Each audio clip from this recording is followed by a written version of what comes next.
हाय नमस्कार मैत्रिणो, कशा आहात सगळे? माझ्या सगळ्याच मैत्रिणीला कसं आहे, घरगुती उपाय म्हणलं की पटकन त्यांना आवडतं आणि बघायला पण, आणि त्याच्यावर उपाय पण झाला तर खूप चांगलं वाटतं बरं का. नाहीतर मला पण आवडत नाही आहे ती तसे काय गोष्टी करायला. तर बघू शकता तुम्ही, मला काय झालं आज सकाळी सकाळी ना, देवघरातले देव म्हणजे देवपूजा करायची होती मला. पण देवघरामध्ये ना माझी पितांबरी संपली होती. किचनमध्ये गेली आणि किचन खाली बघितलं तर पितांबरीचा डबा रिकामी झाला होता.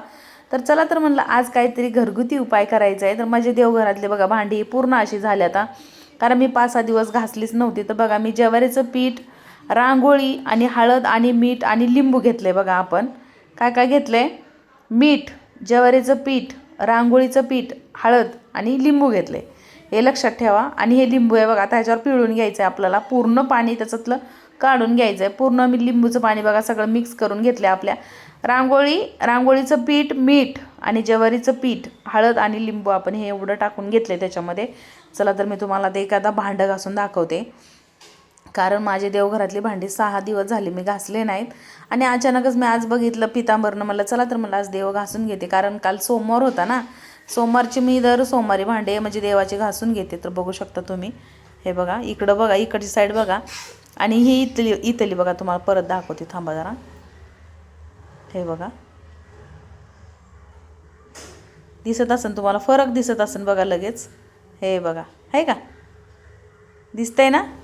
खालच्या साईडचं बघा आणि ह्या साईडचं बघा, मधलं बघा, किती फरक पडलाय. मग पितांबरी जरी आपल्या घरी नसेल तरी आपण हा उपाय तर नक्कीच घरी करू शकतो. आणि मी कुठले आजकाल आता मी व्हिडिओ असे टाकायला लागले ना की तुम्हाला पण त्याचा उपयोग होईल. माझ्या बऱ्याच ताई, कसं आहे, आपण टाकाऊपासून टिकाऊ आपण बऱ्याच वस्तू करतो घरामध्ये बसून. पण आपल्याला कसं होतं, कधी कधी बाहेर जायचं म्हणलं, आता मेन म्हणजे काय झालं आहे, पाऊस असल्यामुळं ना बाहेर जाणं बायकांना शक्यच नाही आहे. कारण मला तरी नव्हतं बरं का, आता मी माझंच सांगते. कारण काय झालं आहे, काल एवढा पाऊस होता ना आमच्याकडे, भरपूर पाऊस होता.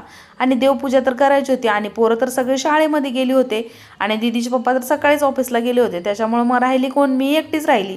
मग आता मी दुकानला जाणार का घरातली कामं करणार? दुकानात जायचं म्हणलं की परत साडी घालायची, ड्रेस घालायचा, परत सगळं चेंज करायचं, आवरायचं, स्वतःच जायचं, म्हणजे त्याच्यात माझा 1 तास जातो. तर बघू शकता, मी हे घरगुती उपाय मस्त केला आणि तुम्ही पण हे ट्रिक नक्की वापरून बघा, कारण खूप छान भांडे निघतात. पितांबरी नसन तरी ह्याच्याने म्हणजे रांगोळी, मीठ आणि पीठ ह्याच्यापासून जर तुम्ही भांडी देवाची घासल्या तर 1 नंबर होतात आणि चकचकीत पण होतात. तुम्ही हा ग्लास बघितला, किती घाण होता, किती घाण झाला होता, पूर्ण तेलाने असा नुसता कन्नेटून गेला होता असा. तर बघा हा ग्लास कसला भारी निघलाय. मी सुद्धा म्हणजे नाही का, मी स्वतः शॉक झाली बरं का, की अरे देवा, म्हणलं ही असं काही होऊ शकतं का? काय झालं, हे ट्रिक मला कशी काय सुचली, मी सकाळी माझ्या आईला मग पितांबरी शोधली, सापडलीच नाही मला.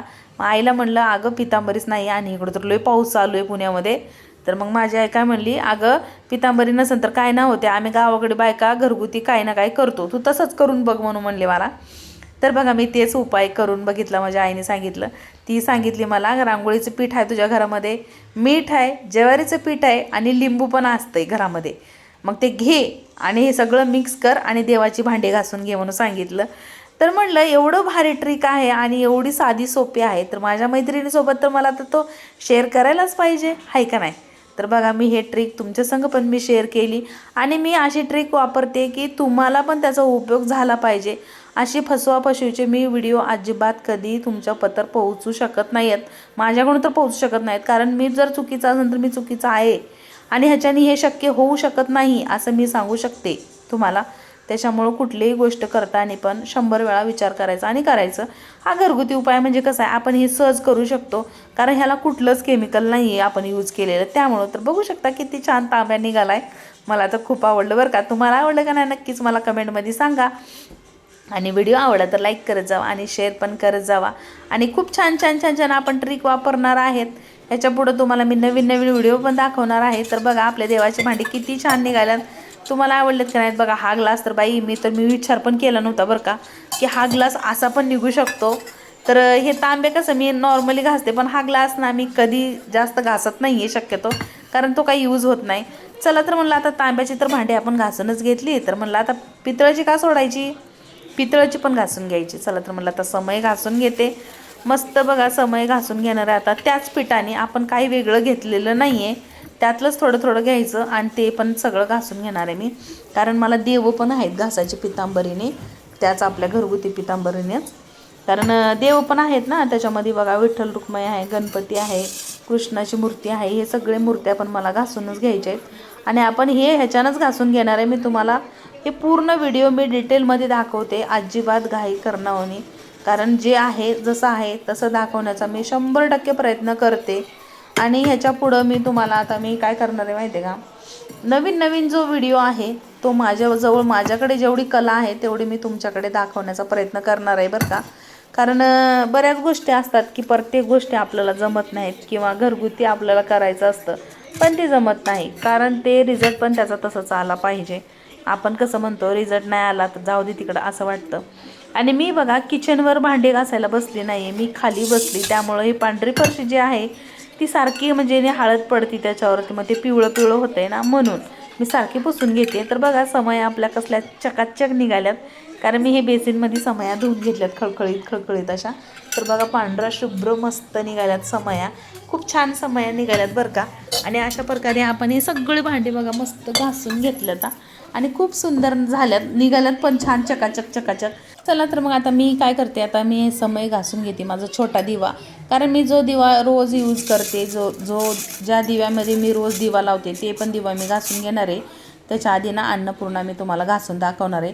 पहिली अन्नपूर्णा बघा, आणि मी घासल्याच्या नंतर मी तुम्हाला दाखवणार आहे बघा. कारण मी अजिबात व्हिडिओ स्पीक कुठंच केला नाही, म्हणजे मी व्हिडिओ कुठंच थांबवला नाही आहे, कंटिन्यू फॉलो केला आहे. कारण मी शूट करते, मीच काढते. तर बघू शकता मस्त आपले दोन्ही देव छान घासून निघाल्यात, कारण विठ्ठल रुक्माई मला घासायची आहे, अजून घासलेली नाही आहे. तर बघा तेलाची समय आता म्हणजे छोटासा दिवा घेतला आहे, पण ते काय हाताने निघत नाही, त्यामुळे मी नुसती घासणी फिरवते बघा त्याच्यामध्ये. कारण पितांबरीच घेतली आपण, दुसरं काय घेतलं नाही, आपण जे घरात बनवली पितांबरी तेच आपण पितांबरी यूज करतोय. आणि त्याच्यानंच आपल्याला घासू आपल्याला बघायचं आहे, कारण त्याच्यामधून मला भांडी किती निघतात ती मला आधी चेक करायचं. तर बघू शकता किती सुंदर समय निघाली आहे. छोटा दिवा आहे बरं का तो, माझा छोटा दिवा आहे, मी घरात तेच यूज करते रोज, छोटा दिवाच, कारण समया रोजच्या रोज मी लावत नाही आहे. तर बघू शकता तुम्ही, मी सगळे भांडे आता मस्त दुसऱ्या पाण्यामध्ये खळखळून धुवून घेतल्यात आणि एकदम स्वच्छ झाले. बघू शकता तुम्ही. तुम्हाला माझी पितांबरी घरगुती मी पितांबरी बनवलेली तुम्हाला कशी वाटली मला नक्की कमेंटमध्ये सांगा. व्हिडिओ आवडला तर लाईक करत जावा आणि शेअर पण करत जावा. आणि हे पितांबरीने बघा, ही खालची जी पितळाची ताट आहे मी ती सकाळी घासली होती, फक्त वरून घासली होती आणि खालच्या बाजूने अजिबात घासलेली नाही आहे मी ती. तर मी तुम्हाला दाखवते बघा उलटी करून. हे बघा ही किती बघा काळपट आणि इकडची बाजू सरळची एकदम पांढरी दिसते, आणि ही वरची बघा. पितांबरीने मी बघा मीठ टाकले, हळद टाकली आणि रांगोळीचं पीठ टाकले. आता मी टाकते ज्वारीचं पीठ. बघू शकता तुमच्या डोळ्यासमोर मी आणि कॅमेराच्या समोर सगळं करणार आहे. हे बघा, आणि लिंबू नाही टाकलेली. बघू शकता तुम्ही किती फरक पडला. हे बघा आहे का मधलंच मी बघा ओम मी फक्त रांगोळी त्याच्याने मी घासून घेतली आहे. रांगोळी, मीठ, हळद आणि ज्वारीचं पीठ. बघू शकता तुम्ही किती छान घासते बाबा, मला तर लय आवडले बरं का. कारण तुम्हाला माहिती आहे मी पितांबरी यूज करायची तर माझा हात ना पूर्ण काळं भर व्हायचं, असं एकदम काळं व्हायचं पूर्ण हातामध्ये, असे म्हणजे रेषा पडायच्या. पण मला ही पितांबरी यूज केल्यामुळे मला खूप फायदा झाला आहे माझ्या हाताचा पण. तेव्हापासून मी आता ही घरामध्ये हेच पितांबरी यूज करते, कारण मी बाहेरची आता अजिबात पितांबरी आणत नाही आहे. आपल्या घरामध्येच पितांबरी बनवून बेस्ट, एकदम भारी, आणि हात पण चकाचक राहत आहे. तर बाहेरून कशाला पितांबरी आणायची, बरोबर ना. तर बघा मस्त मी देवाची भांडी घासून घेतल्यात. तुम्हाला आवडलेत का नाही नक्की मला कमेंटमध्ये सांगा. अशा नवीन ट्रिक तुम्हाला बघायला माझ्याकडून आवडतील का हे पण मला नक्की कमेंटमध्ये सांगा. व्हिडिओ आवडला तर लाईक करा आणि शेअर करा आणि सबस्क्राईब पण करा. चला तर भेटूया उद्याच्या व्हिडिओमध्ये काहीतरी वेगळं आणि नवीन काहीतरी धमाकूळ घालणार आहे आपण. चला तर भेटूया, बाय बाय.